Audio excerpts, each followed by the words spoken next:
എന്റെ +1 +2 ലൈഫിനെക്കാളും ഇവിടെയുള്ള 6-8 months actually enjoy ചെയ്തു. ബോളിക്ക് വേണ്ടി ഫൈറ്റ് ഉണ്ടായിരുന്നു എന്നൊക്കെ ഇപ്പം ഈ AI ഒക്കെ വന്നാലും ആ ഒരു ഒറിജിനൽ ഡിസൈനിന്റെ ആ ഒരു വാല്യൂ ഇതെന്താ ഇങ്ങനെ 3 പ്രിപ്പറേഷനാ. നല്ലതായിട്ട് പണിയെടുക്കാൻ. അവിടെ ചെല്ലുമ്പോഴേ നമ്മൾ അറിഞ്ഞു നമുക്ക് ഇവിടുന്ന് കിട്ടിയ സെയിം ക്വസ്റ്റ്യൻ.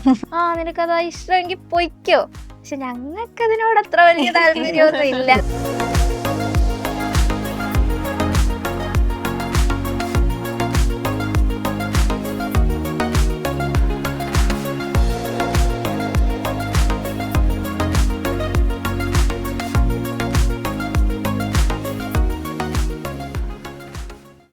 നമുക്ക് റിസൾട്ട് പ്രതീക്ഷിച്ചിരുന്നോ?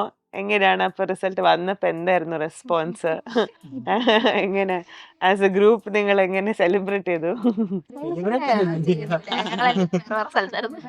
ഇവര് മൺഡേ ലൈക് 13th റിസൾട്ട് വരുന്നതെന്നാ പറഞ്ഞ മെയ്. പക്ഷെ അപ്പം എന്തോ ഡിലേ കാരണം വന്നില്ല. പിന്നെ 14th നൈറ്റ് ആയി. അപ്പം സർപ്രൈസ് ഒക്കെ നമ്മൾ വിചാരിച്ചു വൈകിട്ട് രാത്രി ഇനി വരൂല. പക്ഷെ ഒരു 8 മണി 8:30 ആയപ്പോഴാണ് റിസൾട്ട് വന്നത്.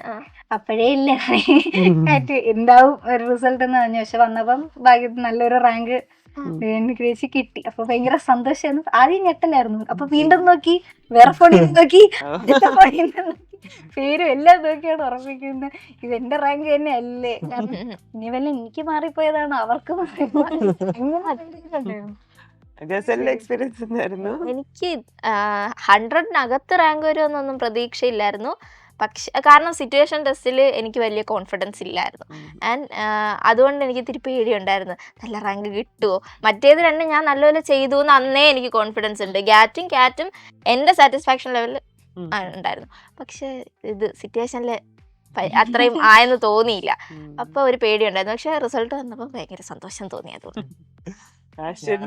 ഫ്രണ്ടിന്റെ കൂടെ ഇരിക്കുമ്പോഴാണ് റിസൾട്ട് വരുന്നത്. അവൻ എന്റെ തന്നെ ആണോന്ന് അവൻ ചോദിക്കുന്നത്.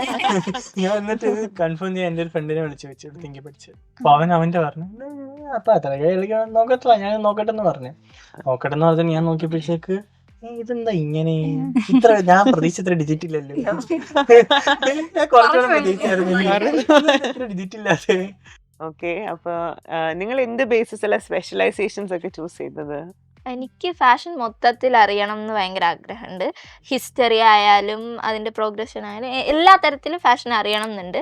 അപ്പം ഇപ്പോഴേ ഒരു സ്പെസിഫിക്കേഷൻ എടുത്ത് ആക്സസറി അല്ലെങ്കിൽ ടെക്സ്റ്റൈലിന് എടുക്കാൻ എനിക്കൊരു ബുദ്ധിമുട്ടുണ്ട്. കുറച്ചും കൂടെ അറിഞ്ഞിട്ട് അടുത്തതിന് നമുക്ക് സ്പെസിഫിക്കേഷൻ വെക്കാമെന്ന് വിചാരിക്കുന്നു. അതുകൊണ്ട് ഫാഷൻ ഡിസൈൻ എടുത്തു. ഓക്കെ, ഞാൻ ആക്സസറി ഡിസൈൻ എടുത്തേ. കാരണം ആക്സസറി വരുമ്പോൾ ജ്വല്ലറി വരും, ഫുട്വെയർ വരും, അങ്ങനത്തേതാ വരുന്നത്. അപ്പം ലൈക്ക് ഫാഷനായിട്ട് കണക്ഷൻ ഉണ്ട്.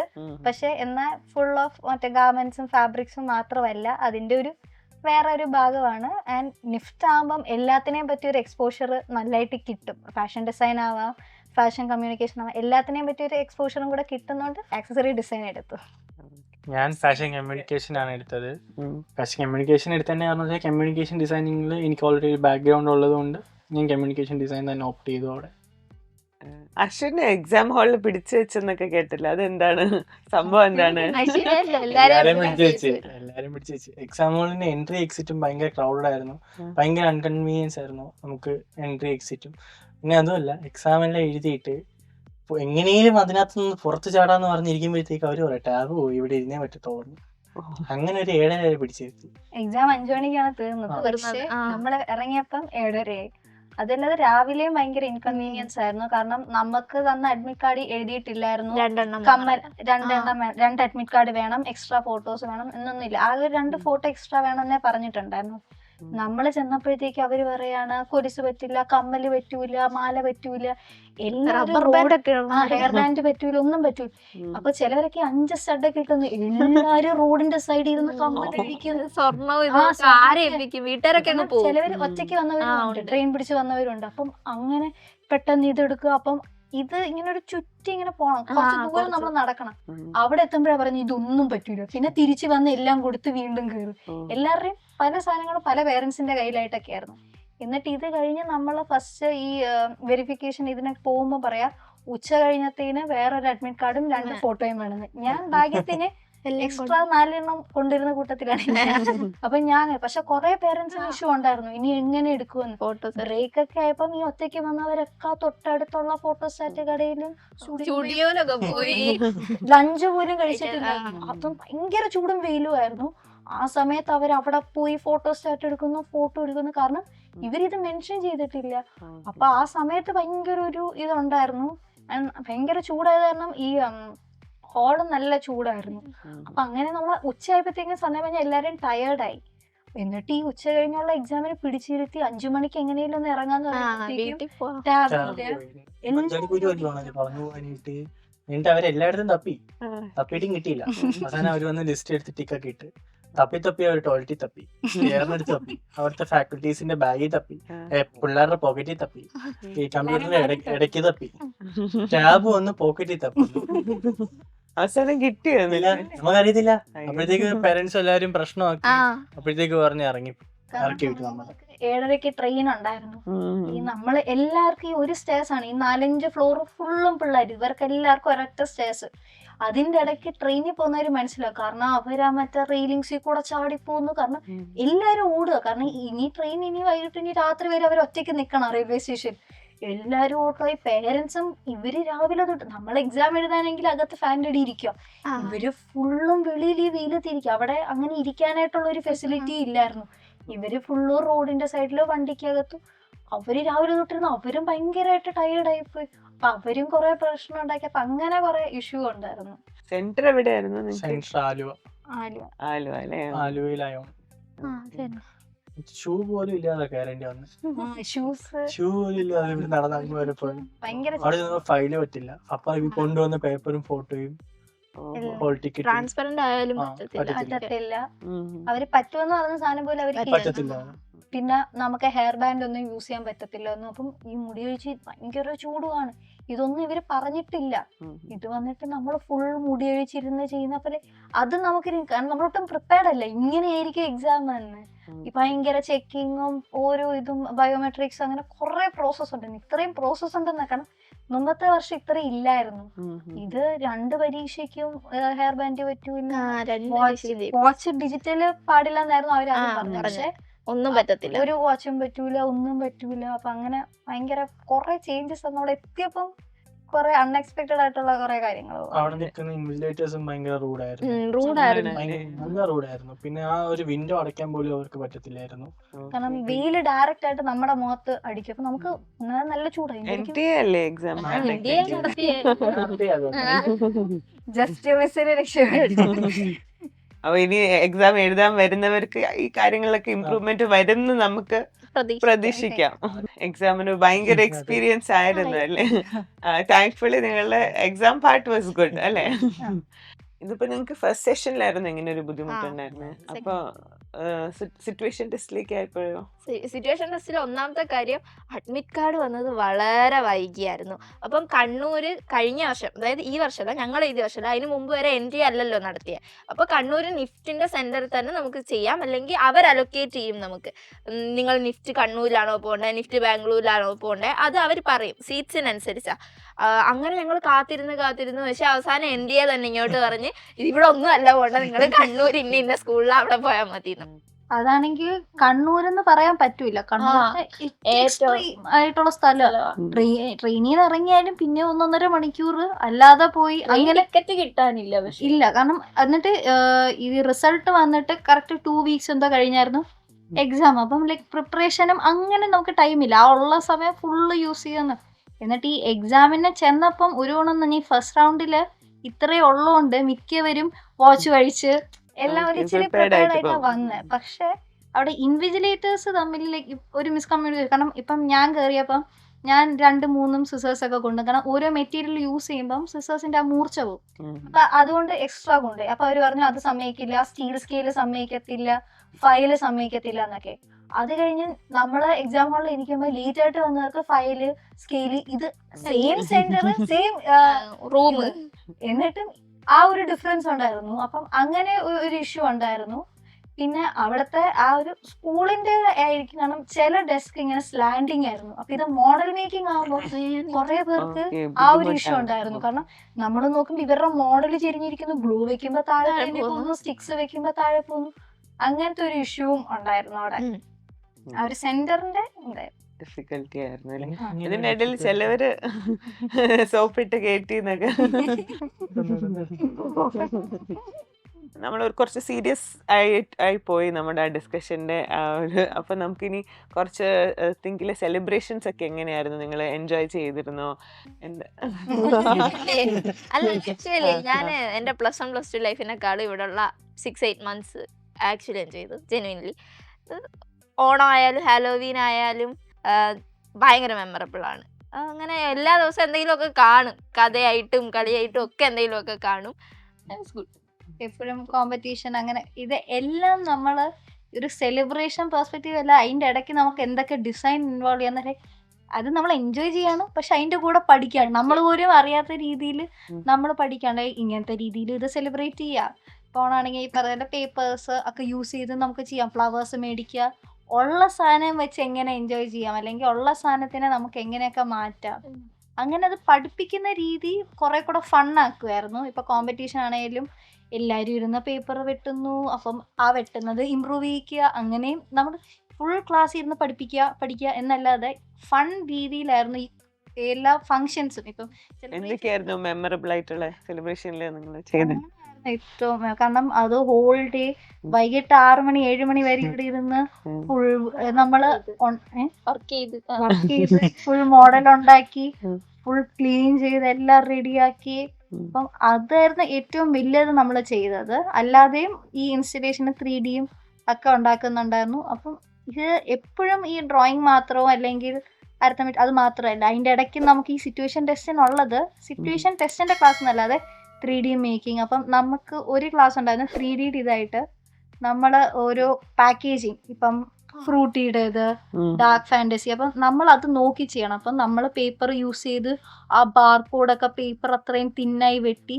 അപ്പം നമുക്കത് സിറ്റുവേഷൻ ടെസ്റ്റ് ആയില്ല, പക്ഷെ എന്നാലും ആ ഒരു മെറ്റീരിയൽ ഹാൻഡിലിങ് നമ്മളപ്പോ പഠിക്കുക. അപ്പം ചെയ്യും. പക്ഷെ നമ്മൾ നോക്കുമ്പോ ഫ്രൂട്ടിയും ചിലർ നമ്മളെ പ്രിങ്കിൾസ് ഒക്കെ ചെയ്തോണ്ട്, കാരണം നമ്മൾ നോക്കുമ്പോ എക്സാക്ട് പ്രിങ്കിൾസിന്റെ ആ ലീസ് ആ ഒരു ഇതാവട്ടെ അല്ലെങ്കിൽ പാക്കേജിങ് ആവട്ടെ എക്സാക്ട് സെയിം പോലെ നമുക്ക് തോന്നും. ജസ്റ്റ് പേപ്പേഴ്സ് യൂസ് ചെയ്യുള്ളൂ, മാർക്കർ ഒന്നും സമ്മതിച്ചേ. അപ്പൊ മാർക്കർ ഇല്ലാതെ നമ്മൾ ഇങ്ങനെ എഴുതും, ലെറ്റേഴ്സ് വെട്ടും, അങ്ങനെയൊക്കെ നമുക്ക് എക്സ്പ്ലോർ ചെയ്ത്. അത് പക്ഷെ അത് നമ്മൾ എക്സാം എന്നുള്ളത് നമുക്കപ്പോ പെട്ടെന്ന് കത്തത്തില്ല, നമ്മൾ ഇരുന്ന് ക്രാഫ്റ്റ് ചെയ്യുന്നു, പേപ്പർ വെട്ടുന്നു, അവർ എൻജോയ് ചെയ്താണ് ചെയ്യുന്നത്. അപ്പം ബോളിക്ക് വേണ്ടി ഫൈറ്റ് ഉണ്ടായിരുന്നു. തീർന്നുപോയി. തീർന്നുപോയപ്പോഴത്തേക്ക് നമ്മുടെ അഭിജിത്ത് എന്ന് പറഞ്ഞാൽ ബോളില്ലാതെ ഇവിടെ പായസം കഴിക്കത്തില്ല, കംപ്ലീറ്റ് ആകത്തില്ല, എണീക്കത്തില്ല. പിന്നെ ബോളി പോയി 5-6 പേരുണ്ടായിരുന്നു, അവർക്കെല്ലാം കൊടുത്തു. സന്തോഷം. ഹാലോവീനിൽ എങ്ങനെയാ നിങ്ങൾ സെലിബ്രേറ്റ് ചെയ്തത്? ഹാലോവീനില് കൂടുതലും ഡ്രസ്സസും പിന്നെ മേക്കപ്പും. ഫേസ് മേക്കപ്പ് ഇവിടെ വന്നിട്ട് ചിലവര് അടിപൊളിയായിട്ട് ഫേസ് മേക്കപ്പും ഒക്കെ വീട്ടിൽ നിന്നേ ചെയ്തിട്ട് വന്നു. കുറെ പേരെ ഹെൽപ്പ് ചെയ്തു, നമ്മള് എല്ലാം ഇട്ടു. അവസാനം ഒരു ഫാഷൻ ഷോ ഒക്കെ നടത്തി, അതിനൊക്കെ പറ്റിയ പാട്ടൊക്കെ ഇട്ട് അതിനൊക്കെ പറ്റിയ ഡയലോഗൊക്കെ ഇട്ട് കിടിലൊക്കെ നടത്തി. നാഗവല്ലിയൊക്കെ നാഗവല്ലിയൊക്കെ ചെയ്ത്, കാഞ്ചന ചെയ്തു. അങ്ങനെ അവര്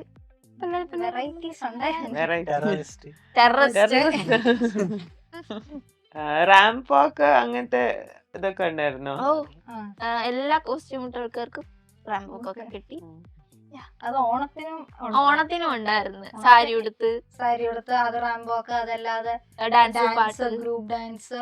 അത് നമ്മള് തലേദിവസമാണ് ഈ ഫുൾ ഡെക്കറേഷൻ പരിപാടിയെല്ലാം ചെയ്തു. അതിന്റെ ഇടയ്ക്ക് പാട്ട് സെറ്റ് ആക്കി ഒരു നല്ല 3-4 ഗ്രൂപ്പായി പിന്നെ ഒരുമിച്ചാക്കി ഒരു ഡാൻസ്. കാരണം ഇത് നമ്മൾ വന്നിട്ട് 2 മാസവും 3 മാസം ആയിട്ടുള്ളൂ, അത്ര ആയിട്ടില്ല. നമ്മൾ സ്കൂളിലെ പോലെ നേരത്തെ പരിചയമുള്ള പിള്ളേരൊന്നും ഇല്ല, എല്ലാരും ഇവിടെ. പക്ഷെ എല്ലാവരും ഒരുമിച്ചിരുന്ന് ഡാൻസ് പ്രാക്ടീസ് ചെയ്ത് നമ്മള് കണ്ടാ തോന്നി ഇവർക്കൊക്കെ ഇവിടെ വന്നപ്പം ശരിക്കും അങ്ങനെ ഒരു ഫീൽ ആണ്. പെട്ടെന്ന് എല്ലാവരുമായിട്ട് സിങ്ക് ആയി, പെട്ടെന്ന് എല്ലാവരുമായിട്ട് ഫ്രണ്ട്ലി ആയി. നമ്മളൊക്കെ ശരിക്കും ഇപ്പൊ നമ്മള് ഇപ്പൊ പുതിയ പിള്ളേരാകുമ്പോ ചിലപ്പോ ഇങ്ങനെ പറയുമ്പോ അടിയും ഒക്കെ വരാം. ഇതെല്ലാവരുമായിട്ട് സിങ്കായി ഭയങ്കര ഒരു യൂണിറ്റി ആയിരുന്നു എല്ലാ രീതിയിലും. അതൊക്കെ മേ ബി ഒരേ തോട്ട് പ്രോസസ് ഉള്ള process സ്റ്റുഡൻസ് ആർട്ടൊക്കെ എൻജോയ് ചെയ്യുന്ന സ്റ്റുഡൻസ് ആയതുകൊണ്ടായിരിക്കാം. നമ്മള് നോർമൽ അല്ലാതെ ഡിഫറെന്റ് അപ്രോച്ച് ആയിരുന്നു എല്ലാ സെലിബ്രേഷൻസിനും കൊടുത്തിട്ടുണ്ടായിരുന്നു. ഒരു ഡിസൈൻ റിലേറ്റഡ് അപ്രോച്ച് ആയിരുന്നു. അപ്പം പലതരത്തിൽ നമ്മുടെ തോട്ട് പ്രോസസ്സിനെ ഹെൽപ്പ് ചെയ്തിട്ടുണ്ട് അതെല്ലാം. Okay okay. ഇതുപോലെ ഡിസൈൻ ആൻഡ് ആർട്ട് ഇഷ്ടപ്പെടുന്ന ഒരുപാട് പേരുണ്ടാവും. പക്ഷെ അതിൻ്റെ നമ്മുടെ ജോബ് ഓപ്പർച്യൂണിറ്റീസ് ഒക്കെ പേടിച്ച് ഒരുപാട് പേര് മേ ബി ഫാമിലീസിനെ കൺവിൻസ് ചെയ്യാനൊക്കെ ഡിഫിക്കൽട്ടി ഉണ്ട്. അപ്പം നിങ്ങൾ അങ്ങനത്തെ ഇഷ്യൂസ് ഫേസ് ചെയ്തിട്ടുണ്ടോ? എന്നെ സംബന്ധിച്ച് എൻ്റെ പേരൻസിന് ഒരു കുഴപ്പമില്ലായിരുന്നു. ഞാൻ ചൂസ് ചെയ്താൽ എങ്ങനെ തട്ടിമുട്ടി പോകുമെന്നറിയായിരുന്നു. അതുകൊണ്ട് അങ്ങനെ കൺവിൻസ് ചെയ്യേണ്ടതായിട്ടുള്ള ഒരു ബുദ്ധിമുട്ട് എനിക്ക് വന്നിട്ടില്ല. ഏതായാലും ഞാൻ ഓപ്റ്റ് ചെയ്തോളാനുള്ള ഒരു ഫ്രീഡം എനിക്ക് തന്നിട്ടുണ്ടായിരുന്നു. അവിടെ എനിക്കൊരു പ്രശ്നമില്ലായിരുന്നു. എനിക്കും ഫ്രീഡം തന്നിട്ടുണ്ടോന്ന് ചോദിച്ചാ ഉണ്ട്. ലൈക്ക് നിനക്കതാ ഇഷ്ടമെങ്കിൽ പൊയ്ക്കോ. പക്ഷെ ഞങ്ങൾക്ക് അതിനോട് അത്ര വലിയ താല്പര്യമൊന്നും ഇല്ല. ഒരു സംഭവം ഇപ്പോഴും പറയും ഇത് ഡിഗ്രി തന്നെയാണോ, PSC ഒക്കെ എഴുതാൻ പറ്റൂ, ആ ഒരു PSC എഴുതാൻ പറ്റൂ, ഒരു പേടിയുണ്ട് അവർക്ക് ഇപ്പോഴും. പക്ഷെ എത്ര ഉറപ്പ് കൊടുത്താലും അതങ്ങനെ മാറത്തില്ല. ഒരു ലൈക്ക് അവരാലോചിക്കുമ്പോൾ അവർ രണ്ടുപേരും ഗവൺമെന്റ് ജോലിക്കാരാണ്. അവർക്ക് സ്റ്റെബിലിറ്റി എന്ന് പറയുന്നത് എപ്പോഴും വേണം, പ്ലാനിങ് എന്ന് വെച്ചാൽ നീ അത് കഴിഞ്ഞ് എന്ത് ചെയ്യും, നിനക്ക് ജോലി കിട്ടൂലേ, ആ ഒരു ഇതാണ്. എന്നാലും അവരെന്നെ പറയും ജോലി കിട്ടിയില്ലെങ്കിലും കുഴപ്പമില്ല, നീ കുറെ പഠിക്കണം എന്നൊക്കെ എല്ലാം ഇവര് തന്നെ പറയും. പേടി ഏത് മാതാപിതാക്കൾക്കായാലും കാണും. പക്ഷെ നിങ്ങളുടെ പാഷൻ ഇതാണെങ്കിൽ ഉറപ്പായിട്ടും ഫ്ലറിഷ് ചെയ്യാൻ പറ്റുന്ന ഒരു ഫീൽഡ് തന്നെയാണിത്. ഏതൊരാൾക്കും ഒരു കമ്പനിയുടെ കീഴിൽ പോലും വർക്ക് ചെയ്യണമെന്നില്ല. ഫ്രീലാൻസ് ആയിട്ട് ചെയ്യുമ്പോഴും ഇപ്പോഴാണെങ്കിൽ ഡിസൈൻ എന്ന് പറയുന്നത് വളരെ ഇമ്പോർട്ടൻ്റ് ആണ്. എല്ലാ കമ്പനികൾക്കും ഒരു ഡിസൈനറിനെ വേണം, ഏതെങ്കിലും ഒരു ഗ്രാഫിക് ഡിസൈനറിനെ വേണം, അല്ലെങ്കിൽ എന്തെങ്കിലുമൊക്കെ തരത്തിലൊരു ഡിസൈനറിന് ആവശ്യമാണ്. അപ്പം ജോലി കിട്ടും, അതിൽ വലിയ പേടിയൊന്നും വേണ്ട. ഗിഫ്റ്റ് കഴിഞ്ഞിട്ട് മുന്നോട്ടുള്ളൊക്കെ ചിന്തിച്ചിട്ടുണ്ട്. അതൊക്കെ എന്താകുമെന്ന് എനിക്കറിയത്തില്ല. എനിക്ക് മാസ്റ്റേഴ്സ് എടുക്കണമെന്നുണ്ട്, സെൻട്രൽ സെയിന്റ് മാർട്ടിൻസിൽ പോകണമെന്നുണ്ട്. നല്ലൊരു യൂണിവേഴ്സിറ്റിയാന്ന് കേട്ടു. പക്ഷെ അവിടുത്തെ അക്സെപ്റ്റൻസ് റേറ്റ് ഒക്കെ ഭയങ്കര കുറവാണ്. അപ്പം അതിലൊക്കെ വർക്ക് ചെയ്യണം, പോർട്ട്ഫോളിയോയിലൊക്കെ നല്ലപോലെ വർക്ക് ചെയ്യണം, കുറെ എക്സ്പ്ലോർ ചെയ്യണം ഈ ഫീൽഡിൽ തന്നെ. ഫാഷനിൽ മാത്രം ഒതുങ്ങിയിരിക്കാതെ അതിൻ്റെ വിവിധ ഭാഗങ്ങളിലോട്ട്, ഡിസൈൻ്റെ വിവിധ ഭാഗങ്ങളിലോട്ട് പോകണം എന്നാഗ്രഹം. പോർട്ട്ഫോളിയോ ഒക്കെ പ്രിപ്പയർ ചെയ്ത് തുടങ്ങിയോ? തുടങ്ങിയിട്ടില്ല. അവിടെ ചെല്ലുമ്പം ലൈക്ക് നമുക്ക് അതിന്റെ ഒരു വളരെ വലിയൊരു ലൈക്ക് ഡിഫറെന്റ് വേർഷൻസ് നമുക്ക് കിട്ടും. കാരണം കുറെ നിഫ്റ്റിലെ സീനിയേഴ്സിനോട് ചോദിക്കുമ്പോൾ പറയുന്നത് നിങ്ങളുടെ നിഫ്റ്റി വരുമ്പം ക്ലാസ്സിനുള്ളിലുള്ളതല്ല, അതിന്റെ വെളിയിലുള്ള ആ സ്റ്റുഡൻസിൻ്റെ നമുക്ക് കുറെ പഠിക്കാൻ പറ്റും. അവിടെ എല്ലാ സൗകര്യങ്ങളും ഉണ്ട്. ഇപ്പം സ്റ്റുഡിയോ ആവട്ടെ, മെഷീൻസ് ആവട്ടെ, നിങ്ങൾ എങ്ങനെ യൂട്ടിലൈസ് ചെയ്യുന്നു എന്നനുസരിച്ചാണ് ആ ഒരു എങ്ങനെ എത്ര ടോപ്പ് ആവുമോ എല്ലാം നമ്മൾ ചെയ്യുന്ന അനുസരിച്ചാണ്. നമ്മൾ എഫേർട്ടാണ്. ലൈക്ക് സ്കൂളിലാകുമ്പം നമുക്ക് നോട്ട്സ് തരും, എക്സ്ട്രാ ക്വസ്റ്റ്യൻസ് എല്ലാം നമുക്ക് തരും. അങ്ങനെ ഒരു സ്പൂൺ ഫീഡിങ് ഒരു ഇത് ഉണ്ട്. അപ്പോൾ കോളേജിൽ വരുമ്പോൾ നമ്മൾ സെൽഫായിട്ട് ഇരുന്ന് റിസർച്ച് ചെയ്യണം. അങ്ങനെ കുറേ റിസർച്ച് അങ്ങനെ റിലേറ്റഡ് കുറേ ഉണ്ട്. അപ്പം നമ്മൾ ആ ഒരു എക്സ്പ്ലോർ ചെയ്യാൻ റെഡി ആണെങ്കിൽ നമുക്ക് ഒരുപാട് ഓപ്ഷൻസ് ഉണ്ട്. കാരണം ഇപ്പം ഈ AI ഒക്കെ വന്നാലും ആ ഒരു ഒറിജിനൽ ഡിസൈൻ്റെ ആ ഒരു വാല്യൂ എപ്പോഴും അത് ഇമ്പോർട്ടൻ്റ് ആണ്. കാരണം ക്രിയേറ്റിവിറ്റി നമുക്കൊരിക്കലും ഉണ്ടാക്കാൻ പറ്റില്ല, അത് തന്നെ വരണം നമുക്കത് AI ആണെങ്കിലും ഉള്ള സാധനങ്ങൾ മാറ്റി മറിച്ച് ഒക്കെ ചെയ്യും. പക്ഷെ ആ ഒരു ക്രിയേറ്റീവ് ഐഡിയ എപ്പോഴും അത് റോ ആയിട്ട് തന്നെ അത് ഹ്യൂമൻസിനാണ് പറ്റുന്നത്. അപ്പം നമ്മളെ ബെറ്റർ ആക്കാൻ അതിനുള്ള ഓപ്ഷൻസ് ധാരാളം ഉണ്ട്. ഇപ്പം നിഫ്റ്റ് ആണെങ്കിൽ എല്ലാ ഫെസിലിറ്റീസും എല്ലാം ഉണ്ട്, ഭയങ്കര എക്സ്പീരിയൻസ് ഫാക്കൽറ്റി ഉണ്ട്, എല്ലാം ഉണ്ട്. അപ്പം നമ്മൾ അത് മാക്സിമം യൂട്ടിലൈസ് ചെയ്യുക. നമ്മൾ ചെയ്യുന്ന അനുസരിച്ചാണ് ആ ഒരു ഓപ്പർച്യൂണിറ്റി ഒക്കെ കിട്ടുന്നത്. കാരണം ഇവിടെ മാർക്സ് എല്ലാം നമ്മുടെ പോർട്ട്ഫോളിയോ ആണ്. പോർട്ട്ഫോളിയോ നമ്മുടെ വർക്കാണ്, നമ്മൾ ചെയ്യുന്ന വർക്ക് അത് എത്രത്തോളം ഡിഫറെൻ്റ് ആണ് എന്നൊക്കെ കാണിക്കുന്നത്. അപ്പം നമ്മൾ ചെയ്യുന്ന അനുസരിച്ചാണ് നമുക്ക് ആക്ച്വലി കിട്ടുന്നത്. മാർക്ക് അങ്ങനെയല്ല. അതൊരു എക്സ്പീരിയൻസ് ബിൽഡിംഗ് പ്ലാറ്റ്ഫോം ആണ് ശരിക്കും നിഫ്റ്റ്. അശ്വിൻ എൻ്റെ അടുത്ത് ഡിസ്കസ് ചെയ്തിരുന്ന നേരത്തെ അശ്വിൻ ഫ്രീലാൻസ് ചെയ്യുന്നുണ്ട്. അപ്പൊ ആ ഒരു ഫീൽഡിന് ഈ നിഫ്റ്റിന്റെ ടാഗ് എങ്ങനെയായിരിക്കും ഹെൽപ്ഫുൾ ആവുന്നത്? നിഫ്റ്റിൻ്റെ ടാഗ് എങ്ങനെ അവിടെ യൂസ്ഫുൾ ആവുന്നതെന്ന് വെച്ച് കഴിഞ്ഞാൽ എനിക്ക് നല്ല രീതിയിൽ എക്സ്പോഷർ കിട്ടും. ഓരോ ക്ലയൻറ്റിൻ്റെ അടുത്തിനും നല്ല രീതിയിൽ എക്സ്പോഷർ. കാരണം ഒരു സ്പെസിഫിക് ആയിട്ട് ഒരു കാര്യത്തിൽ മാത്രം സ്പെസിഫൈ ചെയ്യുന്ന ഒരു ആളെ എപ്പോഴും ഒരു ക്ലയൻറ്റ് പ്രിഫർ ചെയ്യണമെന്നില്ല. ഒരുപാട് കാര്യത്തിൽ സ്പെസിഫൈ ചെയ്ത് എല്ലാത്തിനും ഒരു ക്ലയൻറ്റ് ഇപ്പോൾ വന്നു കഴിഞ്ഞാൽ എല്ലാത്തിനും അയാളുടെ തന്നെ അതിൻ്റെ ആൻസർ ഉണ്ടെങ്കിൽ അയാളെ കൂടുതലും ക്ലയൻറ്റ്സ് പ്രിഫർ ചെയ്യത്തുള്ളൂ. അപ്പം എന്നെ സംബന്ധിച്ച് എൻ്റെ ഫ്രീലാൻസിങ്ങിന് നിഫ്റ്റിൻ്റെ ഫാഷൻ കമ്മ്യൂണിക്കേഷൻ എന്നുള്ളൊരു ടാഗ് വളരെ യൂസ്ഫുൾ ആയിരിക്കും. എക്സാം പ്രിപ്പറേഷൻ ഒക്കെ കഴിഞ്ഞിട്ട് നിങ്ങൾ ഡേറ്റ് വന്നപ്പോൾ എങ്ങനെയാണ് കുറച്ചുകൂടെ ഒന്ന് ബൂസ്റ്റ് ചെയ്തത് നിങ്ങളുടെ പ്രിപ്പറേഷൻസ്? ഡേറ്റ് വന്ന സമയത്ത് ഓൾറെഡി നമുക്ക് ഇവിടുന്ന് നമ്മുടെ ഓൺഗോയിങ് പ്രിപ്പറേഷൻസ് ഉണ്ടായിരുന്നു. ഡേറ്റ് വന്ന സമയത്ത് ജസ്റ്റ് റിവിഷൻ അത്രയായിരുന്നു നമ്മൾ ചെയ്തിരുന്നത്. ജസ്റ്റ് നമ്മൾ പഠിച്ച കാര്യങ്ങൾ റിവിഷൻ, GKയും ഇംഗ്ലീഷും ആയിരുന്നു ഞാൻ കൂടുതൽ റിവൈസ് ചെയ്തത്. അരിത്തമെറ്റിക് എനിക്ക് അങ്ങനെ ഓവറായിട്ട് ചെയ്യേണ്ട ആവശ്യമില്ലായിരുന്നു. ഞാൻ GKയും ഇംഗ്ലീഷും ആയിരുന്നു കൂടുതലായിട്ട് റിവൈസ് ചെയ്തത്. ഞാൻ അരിത്തമാറ്റിക് മുമ്പേ കുറേ പഠിച്ച് തീർത്ത് വെച്ചിരുന്നു, അപ്പോൾ അതൊന്ന് റിവൈസ് ചെയ്തു. പിന്നെ GKയും റിവൈസ് ചെയ്തതേ ഉള്ളൂ. GK ആയാലും ഇംഗ്ലീഷ് പക്ഷേ ഒരു ഇത്തിരി പേടിയുണ്ടായിരുന്നു, എത്ര റിവൈസ് ചെയ്താലും റിവിഷൻ അല്ലല്ലോ അത്. കാരണം കുറെ ഉള്ളോണ്ട് ഏത് വേണേലും ചോദിക്കാം. ഫുള്ളും പഠിക്കാൻ പറ്റില്ല. ഇപ്പൊ മാത്തമെറ്റിക്സ് പോലെയോ അതുപോലെ നമുക്ക് പഠിച്ചെടുക്കാൻ പറ്റില്ല, കാരണം പറ്റത്തില്ല. കുറെ ഉണ്ട്. അപ്പം ഉള്ളതൊക്കെ റിവൈസ് ചെയ്തു ഒന്ന് ഇത് കേട്ടാൽ ഇതായിരിക്കും ആൻസർ എന്ന്. കാരണം ഇവിടത്തെ മോക്ക് ടെസ്റ്റിൽ ഫുള്ള് ഉണ്ട്, അപ്പൊ അത് തന്നെ പഠിച്ചുള്ളൂ, അല്ലാതെ എക്സ്ട്രാ കുറെ പഠിച്ച് കൺഫ്യൂസ് ചെയ്തില്ല. സിറ്റുവേഷൻ ടെസ്റ്റിനോ ഈ ഗാറ്റ് പാർട്ടിന്റെ റിസൾട്ട് വന്നിട്ട് സിറ്റുവേഷൻ ടെസ്റ്റ് വരെയുള്ള ഒരു ഫേസ് എങ്ങനെയായിരുന്നു? സിറ്റുവേഷൻ ടെസ്റ്റ് വരെ ഇതെപ്പോ വരും ഇതെപ്പോ വരും ഒരു 1 to 1.5 വീക്ക് ഞങ്ങൾ പ്രതീക്ഷിച്ചിട്ടുണ്ടായിരുന്നു. പക്ഷെ എന്നാലും ഇതെപ്പോ വരും എന്നുള്ളൊരു തോട്ട് എപ്പോഴും നമ്മുടെ മനസ്സിലുണ്ടായിരുന്നു. കാരണം സിറ്റുവേഷൻ ടെസ്റ്റിന്റെ ക്വസ്റ്റ്യൻ എപ്പോഴും അൺപ്രഡിക്റ്റബിൾ ആണെന്നുള്ളതാണ് നമ്മുടെ മനസ്സിൽ കിടക്കുന്നത്. അവിടെ ചെല്ലുമ്പോഴേ നമ്മൾ അറിഞ്ഞു നമുക്ക് ഇവിടുന്ന് കിട്ടിയ സെയിം ക്വസ്റ്റ്യൻ. ഇതുവരെ നമ്മുടെ മനസ്സിൽ ടെൻഷനാണ് എന്ത് ക്വസ്റ്റ്യൻ ആയിരിക്കും. കാരണം സിറ്റുവേഷൻ ടെസ്റ്റ് നമ്മുടെ അപ്പോഴത്തെ പ്രസൻസ് ഓഫ് മൈൻഡ് അനുസരിച്ചിരിക്കും നമ്മൾ അവിടെ ചെയ്യിക്കുന്നത്. അപ്പൊ അതെങ്ങനെയാണെന്നുള്ളൊരു ടെൻഷൻ എപ്പോഴും നമ്മുടെ മനസ്സിൽ ഉണ്ടായിരുന്നു. ആ ഒരു ഡേറ്റ് വരുന്നത് വന്നിട്ടും ഉണ്ടായിരുന്നു. അതെ, സത്യം. കഴിയുന്നിടം വരെ ഒരു ടെൻഷനോടെ നിൽക്കുക. കാരണം അവസാന നിമിഷം ഒരാൾക്ക് വന്ന് തട്ടിയിട്ടാ തീരുന്ന സാധനമേ ഉള്ളൂ. അപ്പം അങ്ങനെ ഒരു ഇൻസിഡന്റ് പറഞ്ഞില്ല നേരത്തെ? അത് അത് ചെറുതായിട്ട് ഡെസ്കിൽ തട്ടിയപ്പോഴത്തേക്ക് ചെയറും ടേബിളും എല്ലാം അങ്ങ് താഴെ പോയായിരുന്നു. ഉണ്ടാക്കിയത് പിന്നെ ഞാൻ അതെല്ലാം ചൂട്ടിക്കൂട്ടി എടുത്ത് വേസ്റ്റ് ബിന്നിൽ ഇട്ടിട്ട് ഉള്ളത് മാത്രം സ്റ്റേബിൾ ആക്കിയിട്ട് തൂത്ത് ഉടച്ച് വെച്ച്. അങ്ങനൊക്കെ ചെയ്യേണ്ടി വരും ചിലപ്പോ. ഇനി സിറ്റുവേഷൻ ടെസ്റ്റിന്റെ വേറെ ഇതെന്ന് വെച്ചാൽ വരുന്ന ഇൻവിജിലേറ്ററിന് ഒരു ഡിഫറെന്റ് ടൈപ്പ് ഓഫ് ഡിസൈൻ ഇതായിരിക്കും, തിങ്കിങ് ആയിരിക്കും. നമ്മൾ വിചാരിക്കും നമ്മൾ നന്നായിട്ട് ചെയ്തു, അപ്പൊ അവര് വിചാരിക്കും ഇത് സിമ്പിൾ ആണ്. അങ്ങനെ ഒരു പേടിയുണ്ട്. കാരണം വരുന്ന ഇൻവിജിലേറ്ററിന് നമ്മൾ കൊടുത്ത ഐഡിയ മനസ്സിലാവുമോ, അല്ലെങ്കിൽ നമ്മൾ ചെയ്ത ഐഡിയ ഇൻവിജിലേറ്ററിന് അത് യൂണീക്കായിട്ട് തോന്നുമോ, അങ്ങനെ ഒരു പേടിയുണ്ടാകും. കാരണം ചിലപ്പം അത് അവർക്ക് വല്ല മൂഡ് മോശമായിരിക്കും. ഇപ്പം വല്ലവരും ആരെയായിട്ട് അടിയുണ്ടാക്കി വന്ന ആ ദേഷ്യത്തിന് നമ്മുടെ അവരുടെ കയ്യില. കാരണം മറ്റേത് ആൻസർ കറക്റ്റ് ആണെങ്കിൽ മാർക്ക് കൊടുത്തേ പറ്റൂ. ഇതങ്ങനല്ല, അതാണ് ഫുൾ ഇവരുടെ കയ്യിലാണ്. ഇവർക്ക് അത് എന്ത് രീതിയിൽ വേണമെങ്കിലും മാർക്ക് ഇടാം. അപ്പൊ അങ്ങനെ ഒരു പേടിയും ഒക്കെ ഉണ്ടായിരുന്നു. എന്തൊക്കെ ആക്ടിവിറ്റീസ് വെച്ചാണ് നിങ്ങൾ ഈ ഡ്രോയിങ് ഇംപ്രൂവ് ചെയ്തത് ഈ ഒരു ടൈം പീരീഡില്? കൂടുതലായിട്ടും പുതുതായിട്ട് പഠിച്ചൊരു കാര്യം ഇവിടെ വന്നതിന് ശേഷം ഒരു ഹോബി ആയിട്ട് അല്ലെങ്കിൽ ഒരു ലൈഫ് സ്റ്റൈൽ ആക്കി മാറ്റിയ ഒരു കാര്യം എന്ന് വെച്ചാൽ ലൈവ് സ്കെച്ചിങ് ആണ്. ഞാനത് മുമ്പ് ചെയ്യത്തില്ലായിരുന്നു. കേക്കും മുമ്പുള്ള ഡ്രോയിങ് സാറന്മാരൊക്കെ പറഞ്ഞിട്ടുണ്ട് ഇങ്ങനെ പുറത്ത് പോകുമ്പോൾ കണ്ടാലൊക്കെ വരയ്ക്കണം എന്നൊക്കെ. പക്ഷെ അങ്ങനെയൊന്നും ചെയ്യാറില്ല. അതിലൊരു ജോയ് ഒന്നും കണ്ടുപിടിക്കാൻ പറ്റിയിട്ടില്ല, ഹാപ്പിനെസ് ഒന്നും. പക്ഷെ ഇവിടെ വന്നതിന് ശേഷം നമ്മൾ ലൈവ് സ്കെച്ച് ചെയ്യാൻ കൊണ്ടുപോയി, നമ്മളത് ചെയ്ത് തുടങ്ങി. അതൊന്നും ഒട്ടും റെഡിയായില്ല. നമ്മൾ കാണുന്നൊന്നും അല്ല വരയ്ക്കുക. കാരണം അതിങ്ങനെ മാറിക്കൊണ്ടിരിക്കുകയല്ലേ. ഇപ്പോൾ ഒരു മനുഷ്യനെ വരയ്ക്കുകയാണെങ്കിൽ അയാൾക്ക് വേറെ പണിയുണ്ടാവും, അയാളതിന് പോവും, നമുക്ക് അവിടെ പിടിച്ചു നിർത്താൻ പറ്റത്തില്ല. അപ്പം അതിൽ അത്ര സ്പീഡ് വരയ്ക്കാനും, ഇപ്പോൾ ഒരു കാക്കേനെ വരയ്ക്കാനാണെങ്കിൽ അത് പറന്നു പോകും.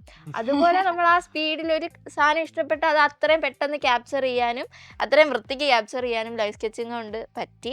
അത് നമ്മുടെ ഡ്രോയിങ്ങിനെ ഭയങ്കരമായിട്ട് ഇമ്പ്രൂവ് ചെയ്യുകയും ചെയ്തു. അത് പിന്നെ ഒരു ലൈഫ് സ്റ്റൈൽ ആയിട്ട് മാറുകയും ചെയ്തു. ഇപ്പം നമ്മൾ പുറത്ത് പോകുമ്പോൾ ഒരു ബുക്ക് കൈ കാണും, ഒരു ബുക്ക്, ഒരു പെൻസിൽ അല്ലെങ്കിൽ ഒരു പേന, കിട്ടുന്ന എന്താണോ അത് വെച്ച് വരയ്ക്കാനും തുടങ്ങി.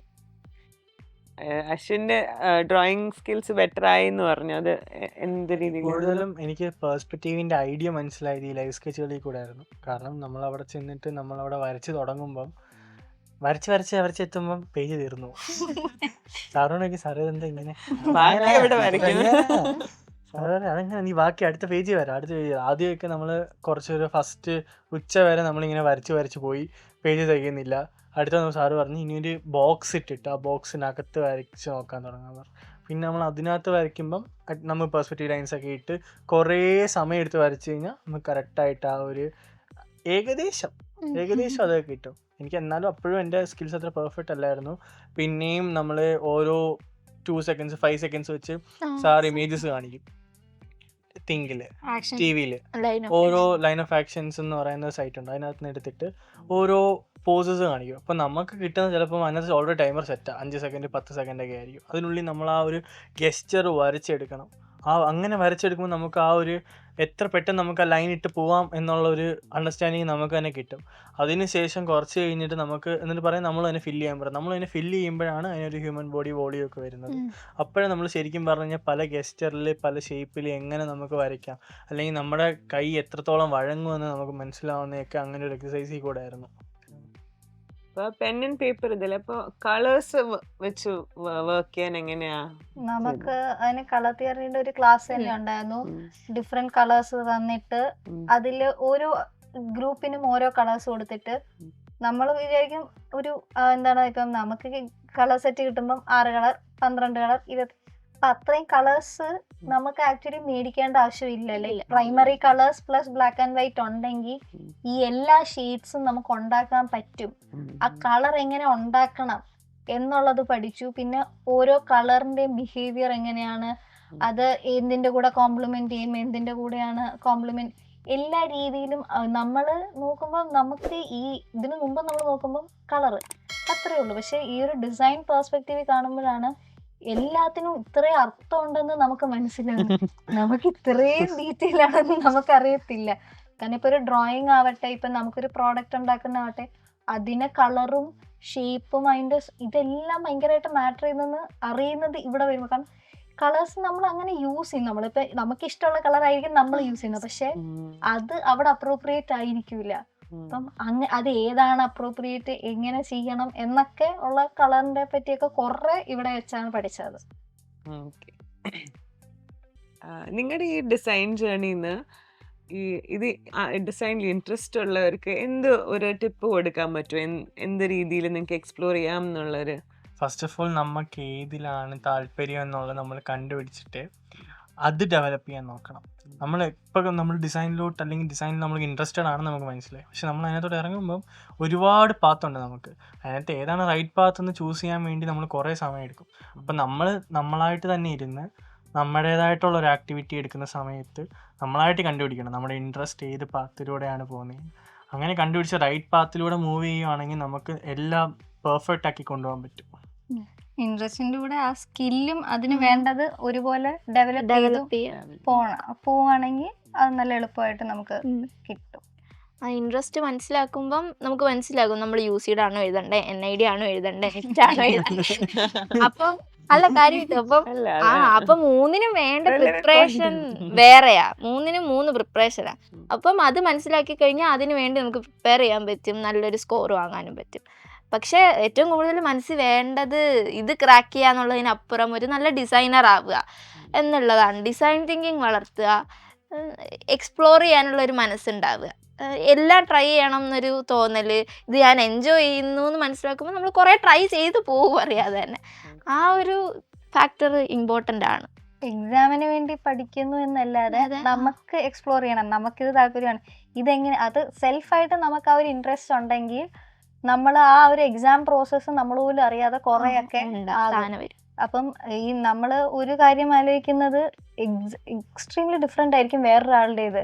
ഒരു ടോപ്പിക്ക് കൊടുക്കുമ്പം നമ്മൾ ഇങ്ങനെ ചെയ്യാം, അവിടെ കേൾക്കുമ്പോൾ ഇത് ഇങ്ങനെയും ചെയ്യായിരുന്നു എന്ന് നമ്മൾ ശരിക്കും ആലോചിച്ചു. കാരണം ഭയങ്കര ഡിഫറെൻ്റ് ആയിരിക്കും, പക്ഷേ ആ ടോപ്പിക്കിന് അത് കറക്റ്റായിട്ട് വരുമായിരിക്കും. അപ്പം നമുക്ക് ആ ഒരു എക്സ്പ്ലോർ ചെയ്യാനുള്ള ഒരു താല്പര്യം വേണം. ആൻഡ് ഡിസൈൻ എന്ന് പറഞ്ഞാൽ ഫുള്ളും നല്ല രസമാണ്, കളർഫുൾ ആണ് എന്നല്ല, നല്ലതായിട്ട് പണിയെടുക്കണം.